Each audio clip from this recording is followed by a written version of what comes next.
primeiro carro aqui a ser considerado o primeiro carro brasileiro foi a DKV V-Maguete. Vamos dar uma pincelada aqui como foi a história da DKV e também falar aqui sobre o primeiro carro brasileiro. Esse é o canal Metaneiro, eu sou Rodrigo Barbieri e bora pro vídeo. Em 19 de outubro de 1956, a DKV V-Mag coloca aqui em produção em território nacional que seria o primeiro carro brasileiro. Só que como chegou aqui antes disso, lá atrás, em 1916, um engenheiro dinamarquês chamado George Russell fundou a empresa chamada Dampert Kraftwagen. É meio ruim de pronunciar, porque a gente sempre fala DKV, a gente nunca fala esse nome grande, mas eu vou colocar aqui na tela. Em 1928, essa empresa chegou ao patamar de maior fabricante automobilística do mundo. Ou seja, ela não era uma empresa pequena, embora teve que encerrar aí suas atividades aí, depois até o final desse vídeo a gente vai falar o porquê. Até então, a DKV ela só produzia carros a vapor, era tudo vapor, vapor, vapor, vapor. Até que em 1939 alguém pensou assim, vamos fazer um carro diferente, vamos fazer aqui um carro a gasolina, 2 tempos, 3 cilindros. E foram desenhando, pensando nesse carro e fazendo os protótipos, tudo até em 1953, quando o primeiro carro foi construído. Ele era denominado F91. Esse F91 aqui foi o que veio para o Brasil, só que eles fizeram uma adaptação na carroceria, eles mudaram a carroceria desse carro aqui no mercado brasileiro para ele ser vendido aqui no mercado brasileiro. Em 1956, a DKV foi vendida para a Daimler-Benz. A Daimler-Benz colocou uma fábrica aqui no Brasil e chamou essa fábrica de V-Mag, daí ficou DKV V-Mag, era a fábrica que fazia os DKVs aqui no Brasil. O que ela fez? Ela pegou o F91 que era vendido lá na Alemanha como um sedã. Era um sedã, tinha até modelos conversíveis esse sedã. E construiu uma carroceria em cima daquele sedã, estilo perua. E denominou de V-Maguete, que foi vendida aqui no Brasil. E foi lançada aí como o primeiro carro nacional. A V-Mag tinha até um slogan que dizia 3 igual a 6. Como não tinha 4 tempos, ele tinha só 2 tempos, ele não cortava giro. Então o que acontece? O motor 4 tempos, depois de uma certa rotação, ele começa a cortar o giro, porque as válvulas começam a flutuar. No caso do DKV isso não acontecia, porque não tinha válvula, era dois tempos. Como é que funciona 2 tempos? Tem a admissão e o escape, é 2 janelas aqui. Então ele só baixa, a gasolina entra, ele comprime essa mistura, dá a explosão, o cilindro desce e sai. Então, admissão e escape. Admissão e escape. Os 2 tempos. O motor 4 tempos já não. Ele abre a válvula, o cilindro desce, faz a admissão, a válvula fecha, o cilindro comprime, tem a explosão, o cilindro desce, abre a válvula de escape, o cilindro sobe e a válvula fecha. Então, o 4 tempos, quais são os 4 tempos? Admissão, compressão, explosão e escape. Só que se ele começar a atingir uma certa rotação, a válvula ela começa a chamar o que a gente chama de flutuar, ela não fecha tão rápido, ou seja, quando o cilindro está subindo, a válvula está um pouco aberta ainda, ou seja, ele não dá uma compressão muito boa, isso ele acaba perdendo rendimento. Isso a gente chama de corte de giro. Por que corte de giro? Porque ele não consegue fazer o negócio tão rápido, aqui a válvula não fecha tão rápido, ele sobe ainda com as válvulas um pouquinho meio que entreaberta, a compressão acaba escapando, explode, mas não tem tanta pressão, ou seja, ele dá aquela, você chega a aquela velocidade, ele dá aquela perdida. No 2 tempos isso não acontece. No 2 tempos, tanto giro que tiver, ele vai continuar rendendo a mesma coisa, porque são janelas nas aberturas do lado da câmara do cilindro, especificamente dito. Ou seja, então ele tinha esse slogan de 3 igual a 6, que ele não cortava giro, que você ia fazendo de giro ele ia te rendendo.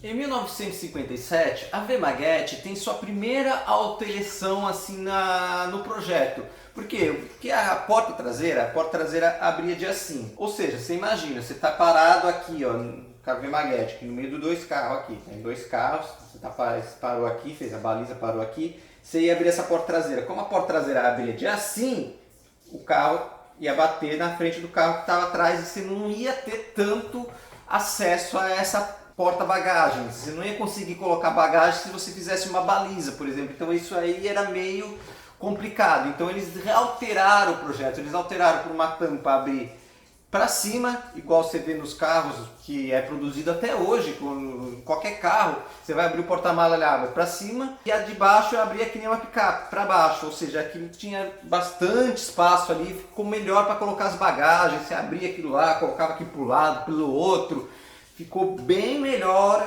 o projeto para você acessar o porta-malas, por isso que fizeram essa alteração, que antes era uma folha só, uma porta que abria, ficou duas folhas, uma que abre para baixo, uma que abre para cima. Em 1958, a Vemaguete ganha um irmão chamado Belcar. Esse Belcar era o sedã alemão, eles pegaram o sedã alemão e trouxeram para o Brasil.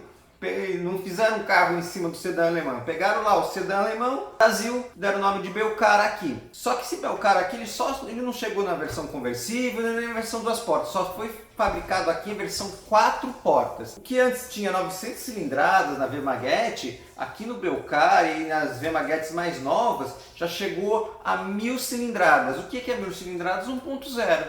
O carro 1.0 que você conhece, que começou a ser comercializado aqui nos anos 80, 90, já tinha lá atrás. A DKV já fazia esse carro 1.0, o primeiro carro brasileiro 1.0 foi a DKV. Em 1964, ela ganha mais um irmão, o DKV Fissore.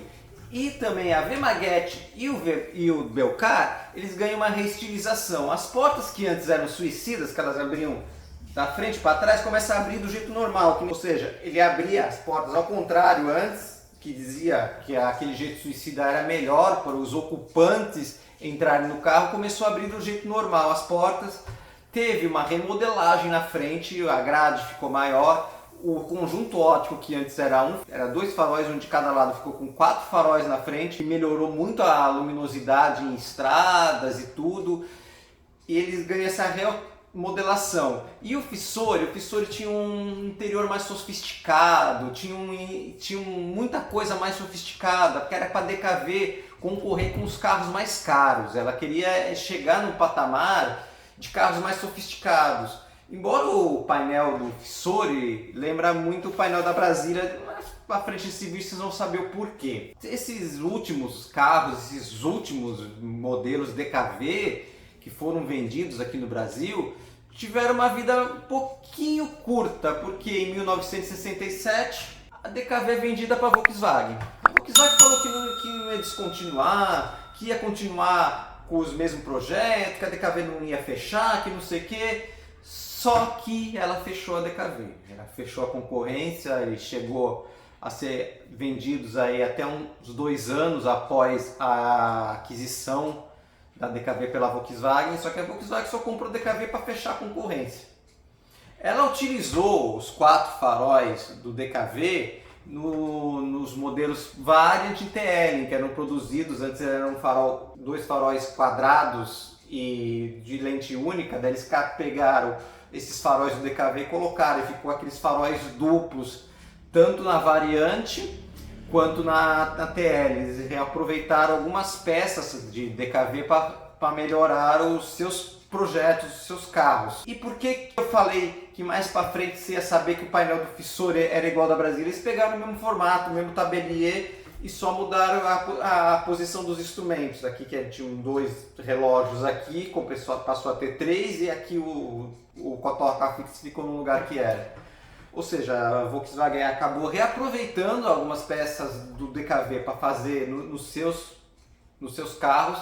Ele tirou de linha, primeiro porque o Belcar ele fazia concorrência direta com o Fusca. Era 2 carros que estavam ali sempre, um concorrendo contra o outro. O Fusca era aquele carro redondinho, é assim, né? Você sabe como é que era o Fusca e o Belcar está aparecendo aqui na tela. Ele era um sedã, ele tinha um motor dianteiro, ele tinha um motor refrigerado a água, só que ele tinha bastante espaço interno, bastante espaço para bagagem, era um modelo preferido pelos taxistas. Tanto que a Volkswagen depois fez o chamado Zé do Caixão, ficou apelidado como Zé do Caixão. O Zé do Caixão nada mais era que um carro 4 portas para ser vendido para os taxistas.